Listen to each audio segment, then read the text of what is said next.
के शहर गुजरात में एक मज़ार है। ये मज़ार हज़रत सैयद कबीरुद्दीन गंज बख्श दरियाई का है। इनको शाहदौला भी कहा जाता है। इस दरबार के हवाले से एक अजीब कहानी मशहूर है, दौले शाह के चूहों की कहानी। ऐसे लोग जिनके सर पर एक आम इंसान जैसे छोटे होते हैं, इसीलिए इनको दौले शाह के चूहे भी कहा जाता है। ये दिमागी तौर पर एक आम इंसान जैसे नहीं होते। इस मज़ार पर ऐसे लोग कम देखने को मिलते हैं, लेकिन कुछ अरसा पहले तक यहाँ ऐसे लोग काफ़ी तादाद में मिलते थे। मज़ार पर आए लोग इनको पैसे देने का मानना होता है कि ये अल्लाह ताला के ख़ास बंदे हैं, अगर ये हमारे लिए दुआ करें तो इनकी दुआ फ़ौरन कबूल होती है। लेकिन दोस्तों, इसमें हकीकत कितनी है?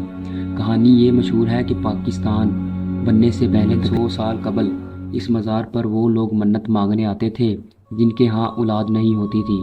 अगर इसके बाद इनके यहाँ औलाद हो जाती थी तो इनको अपना पहला बच्चा इस मज़ार के हवाले कर जाना। ये बच्चा इसी मज़ार पर पलता और बड़ा होता था। ये भी मशहूर हो गया था।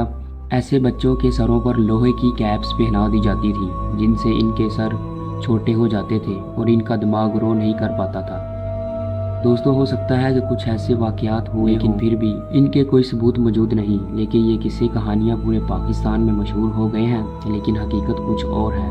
दरअसल गुजरात के इस इलाके में कई ऐसे बच्चे इसी कंडीशन के साथ पैदा होते हैं जिसको माइक्रोसफ्री कहते हैं। ये कंडीशन गुजरात में इन बच्चों को ही नहीं बल्कि पूरी दुनिया भर से ऐसे लोग मिल जाएंगे। दौले शाह के चूहे जिन बच्चों को कहा जाता है वो दुनिया के हर कोने में मौजूद हैं। दोस्तों, माइक्रो का मतलब छोटा होता है और सल्फी का मतलब सर, यानी हमारा शकल होता है, यानी छोटे सर। ऐसे बच्चे पैदाइशी तौर से इस कंडीशन का शिकार हो जाते हैं। अब इस कंडीशन की वजूहात की बात की जाए तो बच्चे की माँ को प्रेगनेंसी के दौरान कोई इन्फेक्शन हो जाए, या फिर माँ को न्यूट्रिएंट्स की कमी हो जाए, या कुछ जहरीले केमिकल की वजह से बच्चा पैदा होने से ही पहले इस कंडीशन का शिकार हो जाता है। ऐसे बच्चों को माइक्रोसेल्फिक कहते हैं। दोस्तों, अब मसला ये था कि गुजरात में पैदा होने वाले ऐसे बच्चों को इस्तेमाल करके पैसे कमाए जाते हैं, क्योंकि ये बच्चे दौले शाह के चूहों के नाम से मशहूर थे और मज़ार पर आने वाले लोग ये मानते थे कि इनकी दुआ फ़ौरन कबूल हो जाती है। ऐसे बीमार बच्चों को इस मज़ार पर छोड़ दिया जाता था। लोग इनको पैसे देते थे और यूं मासूम बच्चों को इस्तेमाल किया जाता था। मेरी नज़र में ऐसे बच्चों को चूहा कहना भी गलत है।